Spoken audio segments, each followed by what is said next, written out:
একটা কথা কি জানো তো, নতুনে তুমি আনন্দ পাবে আর পুরনোতে শান্তি পাবে।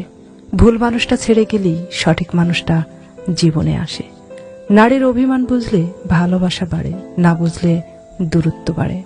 পারিবারিক সমস্যা কোনো রসিকতা নয়, এটি আপনার জীবনের যাবতীয় সুখ আনন্দ নষ্ট করে দিতে পারে।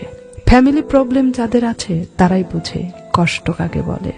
আমি এতটাই আনলাকি যে আমার প্রিয় কোনো জিনিস আমার কাছে খুব বেশি দিন থাকে না। প্রিয় মানুষটিকে অ্যাক্টিভ নাও দেখার পরও টেক্সট করতে না পারাটা সত্যি অনেক কষ্টকর। ট্রাস্ট মি, ভালোবাসা হোক কিংবা বন্ধুত্ব, বেটার অপশন পেলে সবাই ছেড়ে যায়। এই শহরে সবারই কষ্ট আছে, কেউ প্রকাশ করে আর কেউ হাসির মাধ্যমে আড়াল করে। হয়তো তিতে হয়ে গেছি সবার কাছে, এখন আর আগের মতো কারো কাছে মিঠা লাগে না। টাকা একদিন অনেক হবে, কিন্তু টাকার অভাবে হারানো জিনিসগুলো আর পাওয়া হবে না। না জেনে প্রিয় মানুষটাকে ভুল বোঝো না, হয়তো আড়ালেও সে তোমার জন্য কাঁদে। অপেক্ষা করাটা যে কত কষ্টের তা শুধু সেই জানে যে কারো জন্য অপেক্ষা করে।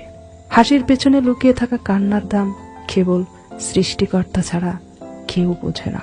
অবস্থা আর পরিস্থিতি একদিন ঠিকই বদলে যায়, কিন্তু তোমার দুঃসময়ে যারা ছেড়ে গেছে তাদেরকে আর কখনো কাছে ডেকো না।